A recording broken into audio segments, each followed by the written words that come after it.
बाल्टी भरकर बिरयानी खा लो।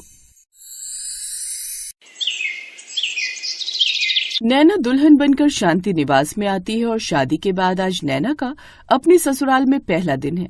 तभी उसकी ननद किरण बिरयानी बनाकर टेबल पर लगा देती है और कहती है, भैया भाभी, माँ पिताजी, चलो बिरयानी तैयार हो गई है, सभी लोग खाना खा लो। पर नैना, आज तुमने क्यों खाना बनाया? मतलब आज तो मेरी पहली रसोई थी। डोंट वरी भाभी, वैसे भी मुझे बिरयानी का शौक है, इसलिए मैंने बिरयानी बना दी। उसकी बात सुनकर नैना कुछ नहीं कहती और अब सभी लोग खाना खाने बैठ जाते हैं और नैना बिरयानी को खाकर कहती है, बिरयानी तो बहुत अच्छी बनी है नैना, सच में तुम बहुत अच्छी बिरयानी बनाती हो। हाँ भाभी, अब आपको भी हमारे लिए कल से बिरयानी बनानी है। आज तो मैंने बस आपको ट्रेलर दिया था ताकि आप समझ सको कि बिरयानी कितनी जरूरी है हमारे लिए। हाँ किरण, मैं भी बिरयानी बहुत अच्छी बनाती हूँ, तुम चिंता मत करो, मैं हूँ ना, मैं सब देख लूंगी। अब अगले दिन नैना किचन में जाती है और चिकन धोकर सारे मसाले इकट्ठा करती है, शानदार बिरयानी बनाती है। किचन से बिरयानी की बहुत अच्छी खुशबू आ रही थी।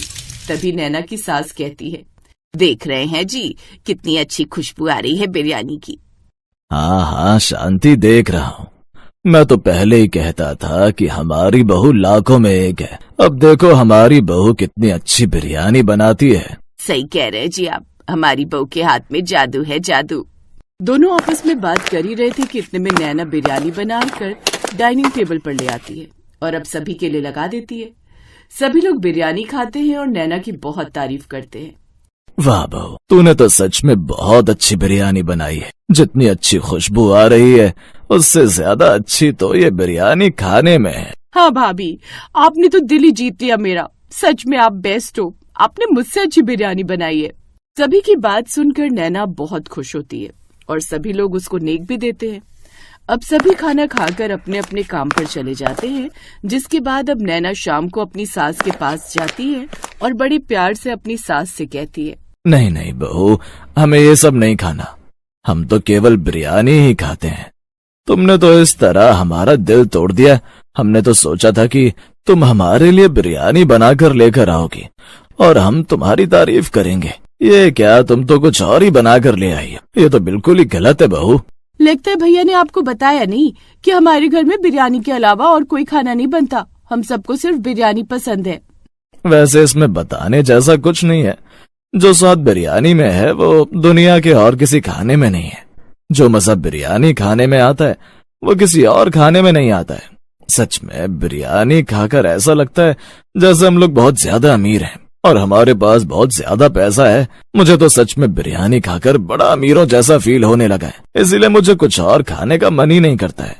लेकिन मुझे तो रोज रोज बिरयानी बिल्कुल अच्छी नहीं लगती, बल्कि रोज रोज बिरयानी खाते खाते तो मेरा दिल ही खराब होने लगता है। ऐसा लगता है जैसे जिंदगी में कुछ और खाने के लिए बचा ही नहीं है। आप लोग ये छोटी सी बात क्यों नहीं समझते? कोई बात नहीं नैना, धीरे धीरे तुम्हारी भी आदत पड़ जाएगी। अब किचन में जाओ और हम सभी के लिए बिरयानी बनाकर ले आओ, क्योंकि ये खाना तो हमारे गले से नीचे नहीं उतरेगा। नैना किचन में जाती है और बिरयानी बनाना शुरू करती है। साथ में ही वो गुस्सा होते हुए अपने आप से कहती है, हे भगवान, कैसे ससुराल वाले हैं ये, रोज रोज भला बिरयानी कौन खाता है।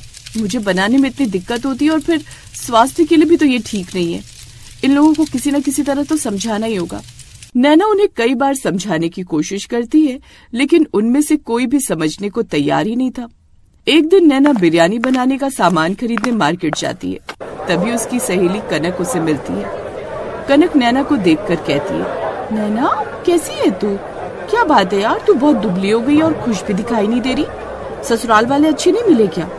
क्या बताऊं यार, वैसे तो मेरे ससुराल वाले बहुत अच्छे हैं और मुझे कोई दिक्कत भी नहीं है, लेकिन उन लोगों को रोज बिरयानी खाने की आदत है। बस मैं इसी बात से परेशान हो गई हूँ। ऐसा कहकर नैना अपनी सहेली को सारी बातें बताती है तो उसकी सहेली कनक कहती है, यार प्रॉब्लम तो है, लेकिन ऐसी प्रॉब्लम नहीं है जिसका कोई सोल्यूशन ना हो। तू ऐसा करना। फिर कनक नैना के कान में कुछ कहती है, जो सुनकर नैना बहुत खुश हो जाती है और कहती है, यार तू तो सचमुच जीनियस है। कॉलेज में भी तू ऐसे ही किसी भी प्रॉब्लम का हल चुटकियों में निकाल लिया करती थी। अच्छा मैं चलती हूँ, मुझे तेरी कही बात अप्लाई भी तो करनी है। अब नैना बिरयानी का सामान लेकर घर आती है और बाल्टी भरकर बिरयानी बनाकर टेबल पर रख देती है। सभी लोग ये देखकर चौंक जाते हैं। तब नैना की सास कहती है, तुमने बाल्टी भरकर बिरयानी लाकर क्यों रख दी बहू? आप लोगों को बिरयानी बहुत पसंद है ना, तो इसीलिए मैंने बाल्टी भरकर बिरयानी आप लोगों के सामने रखी है। अब आप लोग इसे खाइए और ये सारा दिन यही रखी रहेगी। इसे शाम तक खत्म करना होगा तो ही मैं दूसरी बिरयानी बनाऊंगी। सभी लोग दिन भर घूम घूम कर बस बिरयानी ही खाते रहते हैं। वे लोग बहुत खुश थे कि नैना ने बाल्टी भरकर बिरयानी बनाई थी। अगले दिन नैना फिर से बाल्टी भरकर बिरयानी बनाती है। लगभग 1 हफ्ता बीत चुका था। सभी लोग बिरयानी से बोर हो चुके थे। नैना की सास कहती है, बहू, ये रोज रोज बाल्टी भरकर बिरयानी देखकर तो मन भर गया है। आज तो मेरा बिरयानी खाने का मन ही नहीं कर रहा। मुझे भी बिरयानी बिल्कुल अच्छी नहीं लग रही। ऐसा करो बहू कि तुम कुछ और ही बना लो। आज तो बिरयानी बन गई है। आज तो आप सबको यही खाना पड़ेगा। कल मैं रोटी सब्जी बनाऊंगी। अगले दिन नैना ने आलू गोभी की सब्जी और रोटी, साथ में चावल और रायता भी बनाया। दुनिया का चाहे कितना भी अच्छा खाना हो, लेकिन वो रोज रोज खाकर कभी अच्छा नहीं लगता। उम्मीद है आप सबका बिरयानी से मन भर गया। अब मैं महीने में केवल 1 ही बार बिरयानी बनाऊंगी। बाकी के हर दिन सादा खाना ही बनाऊंगी। और इस तरह नैना के ससुराल वालों ने अलग अलग तरह का खाना खाना शुरू कर दिया। माँ जी, आज खाने में क्या बनाऊं? मुझे फ्रिज में चिकन के अलावा कुछ दिखाई भी नहीं दे रहा, तो फिर मैं सोच रही हूँ कि आज चिकन ही बना लेती हूँ। वैसे चिकन में प्रोटीन होता है, तो फिर आप सब लोगों को बहुत पसंद भी आएगा और आप सब लोगों की सेहत के लिए भी बहुत अच्छा रहेगा। हाँ, तो बेटा तुम बिरयानी बना लो। कल तो तुमने बहुत ही अच्छी बिरयानी बनाई थी। सच में सबने बहुत ज्यादा बिरयानी खाई थी, लेकिन फिर भी सब लोगों का मन नहीं भरा था। अगर तुम बिरयानी बना लोगी तो वो ज्यादा अच्छा रहेगा। सब लोग पेट भरकर खाना भी खा लेंगे और तुम्हारे खाने की तारीफ भी कर। अब नैना फिर से किचन में जाती है और बिरयानी बना लेती है। सभी लोग बिरयानी खाते हैं और बहुत तारीफ करते हैं। अगले दिन नैना फिर से अपनी सास से पूछती है कि खाने में क्या बनाना है। ये सुनकर वो अपने मन में सोचती है, लगता है इन लोगों को मेरे हाथ की बिरयानी कुछ ज्यादा ही पसंद आ रही है, इसीलिए ये लोग रोज रोज मुझसे बिरयानी बनवा रहे हैं। लेकिन मैं तो बिरयानी खाकर बोर हो गई हूँ। ऐसा करती हूँ कि अभी बिरयानी बना लेती हूँ और शाम को कोई हरी सब्जी ले आऊंगी बाजार से और फिर उसे बना दूंगी। नैना फिर से बिरयानी बना लेती है और शाम को वो बाजार जाती है और कई तरह की सब्जियां ले आती है। मिक्स वेज, चावल, रोटी, रायता सब कुछ बनाती है और लगा देती है। लेकिन बिरयानी न देखकर सभी ससुराल वालों का दिमाग ही खराब हो जाता है। उसकी सास कहती है, ये क्या बहू, तुमने खाने में बिरयानी नहीं बनाई। हम सब लोग तो सोच रहे थे कि तुम हमारे लिए बिरयानी लेकर आओगे और हम तुम्हारी तारीफ करेंगे, लेकिन तुम तो ये क्या लेकर आ गई हो, हमने तो सोचा ही नहीं था। माँ जी, पिछले 1 हफ्ते से हम बिरयानी ही खा रहे, तो मैंने सोचा कि आज मैं कुछ और बना लूं।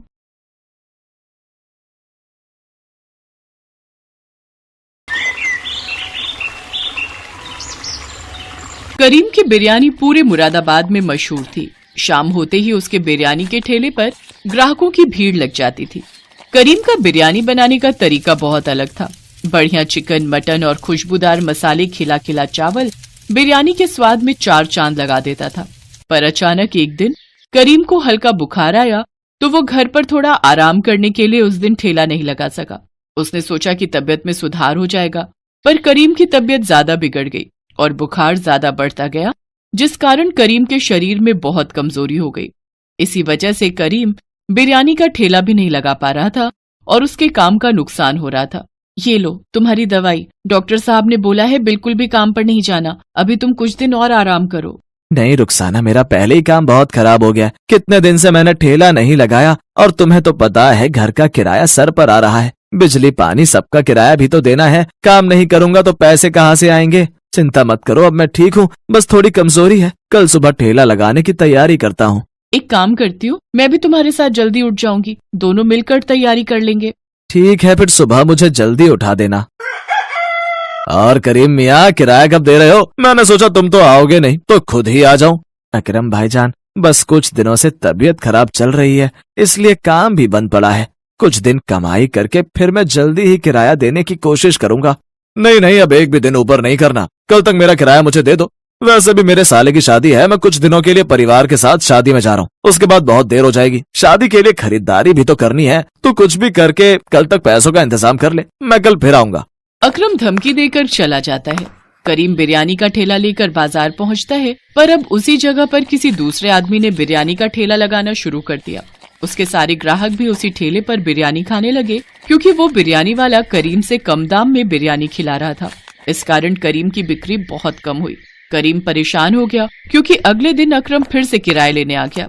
देख करीम, तू मेरा किराया नहीं चुका सका, अब ये ठेला, ये बर्तन और घर का सामान मैं कबाड़ में बेचकर अपना किराया पूरा करूंगा। चलो लड़को, जल्दी जल्दी सारा सामान उठाओ और ले चलो। अकरम भाई ऐसा ना करो, मेरे छोटे छोटे बच्चों को लेकर मैं कहाँ जाऊंगा, रात होने को है। अकरम भाईजान सुनो, अल्लाह के लिए मुझ पर रहम करो अकरम भाई। अकरम ने करीम की एक नहीं सुनी, वो उसका सारा सामान उठाकर ले गया। करीम की आंखें आंसुओं से भर गईं। उसने अपने बेटे को गोद में लिया और पत्नी और बेटी के साथ घर से बाहर निकल आया। सुनिए, शाम होने को है, अब हम कहाँ जाएंगे, कोई ठिकाना भी तो नहीं है। थोड़ी देर में दिल्ली की बस आने वाली है, दिल्ली में ही रहेंगे, यहाँ मुरादाबाद में रहने का अब कोई फायदा नहीं। दिल्ली एक बार भाईजान के पास चलते हैं, हो सकता है वो कोई काम दिलवा दे। करीम अपनी पत्नी और बच्चों को लेकर मुरादाबाद बस अड्डे से दिल्ली की बस में बैठ गया और दिल्ली अपने बड़े भाई रहमान के घर पहुंचा। पर रहमान की पत्नी सलमा ने उन्हें वहां रहने के लिए साफ मना कर दिया। देखिए जी, मैं इन्हें यहाँ रहने के लिए इजाजत नहीं दे सकती। आप तो जानते ही हैं दिल्ली शहर में खर्चे कितने हैं। हम ही बड़ी मुश्किल से 2 वक्त की रोटी जुटा पाते हैं। अब इन दोनों का साथ में बच्चों का खर्चा उठाना हमारे लिए बहुत ही मुश्किल है। आप बुरा मत मानो करीम भाईजान, आपको कहीं और रहने का इंतजाम करना पड़ेगा। बेगम कुछ दिन तो। आप बीच में मत बोलो, बात मैं कर रही हूँ ना। देखिए भाईजान, ये सीधे हैं, ये तो आपको अपना छोटा भाई मानकर यहाँ रख लेंगे, पर सारी परेशानियां तो मैं जानती हूँ ना। छोटी छोटी चीजों के लिए कितनी मुश्किलें आती हैं। रुखसाना, तुम्हारे भी तो मायके वाले रामपुर में है ना, उनके पास क्यों नहीं चली जाती हो? भाभी जान, आप तो जानती हो मेरे मायके में भाभी ही बची हैं, वो भी बड़ी मुश्किल से मजदूरी करके अपने मायके में रहकर बच्चों को पाल रही हैं। अम्मी, अब्बू, भाईजान सभी दुनिया से चले गए। कहते कहते रुखसाना रो पड़ी। कुछ भी हो, अब यहाँ आप लोगों के लिए कोई जगह नहीं है, माफ करना। करीम क्या ही करता, वो अपने परिवार को लेकर अपने भाई के घर से बाहर आ गया। सड़क पर भूखे प्यासे वो ऐसे ही घूमते रहे, ना कोई रुकने की जगह, ना कुछ खाने पीने का इंतजाम। करीम के पास जो भी पैसे थे सारे खत्म हो चुके थे। करीम कुछ देर के लिए बच्चों को लेकर फुटपाथ पर एक कोने में बैठ गया। तभी उसका बेटा खेलते खेलते रोड के दूसरी तरफ बने एक बड़े होटल के पास भाग गया। वहाँ बहुत सारे गुब्बारों की डेकोरेशन का काम चल रहा था। हटो बेटा हटो यहाँ से, यहाँ काम चल रहा है, छोड़ो इस गुब्बारे को, जाओ यहाँ से। अरे जुम्मन मियाँ, जल्दी जल्दी डेकोरेशन का काम खत्म करो, वसीम साहब और उनकी बेगम आने वाले होंगे। कुछ भी कहो वसीम साहब, हर साल अपनी बेगम का जन्मदिन बेहद धूमधाम से मनाते हैं। तभी होटल के अंदर से मैनेजर फोन पर बात करता हुआ बाहर आता है। सर, मुरादाबादी बिरयानी के बारे में आपने मुझसे कहा था, पर हमारे मुरादाबादी बिरयानी बनाने वाले बावर्ची की तबीयत खराब हो गई है, वो 1 हफ्ते की छुट्टी पर गया है। सर, मैं जानता हूँ मैडम को मुरादाबादी बिरयानी कितनी पसंद है, और आज वैसे भी उनका जन्मदिन है। ठीक है सर, मैं कुछ करता हूँ। इतनी जल्दी कहाँ से लाऊं मुरादाबादी बिरयानी बनाने वाला, बहुत मुश्किल है। आधे घंटे में सर और मैडम होटल पहुँचने वाले हैं। सर जी, मैं कुछ मदद करूं? मैं मुरादाबादी बिरयानी बहुत लाजवाब बनाता हूँ। सच तो यह है कि मुरादाबाद में मेरा अपना बिरयानी का ठेला था, पर कुछ मजबूरियों के चलते मुझे दिल्ली आना पड़ा। आप मेरे से बिरयानी बनवा कर देख सकते हैं, मुझे भी काम मिल जाएगा और आपका भी काम हो जाएगा। मेरा नाम करीम है। बच्चा खेलते खेलते यहाँ आ गया था, मैं उसे बुलाने आया, तभी आपकी बातें सुनी और मुझे लगा कि आप बड़ी परेशानी में हैं। अच्छा, तो तुम मुरादाबाद के रहने वाले हो, ठीक है। अगर तुम मुरादाबादी बिरयानी लजीज बना सकते हो तो हमें कोई हर्ज नहीं है। आओ, मैं तुम्हें होटल की रसोई दिखा देता हूँ। ठीक है साहब, मैं अपनी बेगम को बोल देता हूँ, फिर आपके साथ चलता हूँ। करीम रुखसाना को बोलकर मैनेजर के साथ होटल के अंदर चला जाता है। होटल की रसोई में जाकर करीम बिरयानी बनाना शुरू करता है। आसपास खड़े बहुत से बावर्चियों से मुरादाबादी बिरयानी बनाते हुए देख रहे थे। करीम के लिए तो बिरयानी बनाना बहुत ही आसान था। वो झटपट बहुत ही बढ़िया, लजीज, खुशबूदार बिरयानी बनाकर तैयार कर देता है। मैनेजर उस बिरयानी को जब टेस्ट करता है तो वो हैरान रह जाता है। सचमुच करीम के हाथों की बिरयानी बहुत ही स्वादिष्ट थी। क्या बात है करीम मियां, तुमने तो बिरयानी बहुत ही बढ़िया बनाई है। मुझे लगता है सर और मैडम को तुम्हारी बनाई हुई मुरादाबादी बिरयानी बहुत पसंद आएगी। तुमने तो मेरी सारी परेशानी दूर कर दी। शुक्रिया साहब। करीम बिरयानी बनाकर होटल के बाहर आ जाता है और वहीं अपनी बेगम और बच्चों के साथ बैठ जाता है। होटल के अंदर से जन्मदिन की पार्टी की आवाजें आ रही थी। करीम बाहर ही इंतजार कर रहा था कि कब उसे मैनेजर बताएगा कि उसके हाथों की बिरयानी सबको कैसे लगी। काफी देर तक वो बाहर बैठा रहा। सुनो जी, आपको बिरयानी बनाकर आए बहुत देर हो गई, अभी तक मैनेजर ने आपको कुछ भी नहीं बताया। कहीं ऐसा तो नहीं कि वो बिरयानी बनवाकर भूल गए हो? एक बार आप खुद जाकर बात करते कि वो क्या कहते हैं, बच्चों को भी भूख लगी है। बेगम, अभी तो पार्टी चल रही है, हो सकता है पार्टी खत्म होने के बाद मुझे बताएं। ऐसे बीच में जाना अच्छा नहीं लगेगा। कुछ देर और इंतजार करते हैं। तुम रुको, मैं बच्चों के लिए सामने ठेले से कुछ खाने का लाता हूँ।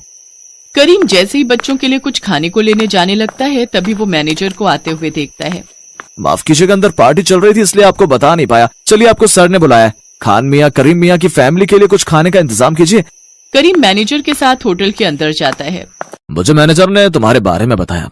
तुम्हारे हाथों की मुरादाबादी बिरयानी बेहद लाजवाब थी। हमारी बेगम को बहुत पसंद आई, इसलिए हमने सोचा है कि अब से तुम हमारे होटल में बावर्ची का काम करोगे और बिरयानी बनाने की पूरी जिम्मेदारी तुम्हारी होगी। जिस तरह से हमें बहुत पसंद आई है, हमें पता है हमारे कस्टमर भी इस बिरयानी को बहुत पसंद करेंगे। मैनेजर करीम मियाँ को कल से नौकरी पर रख लीजिए।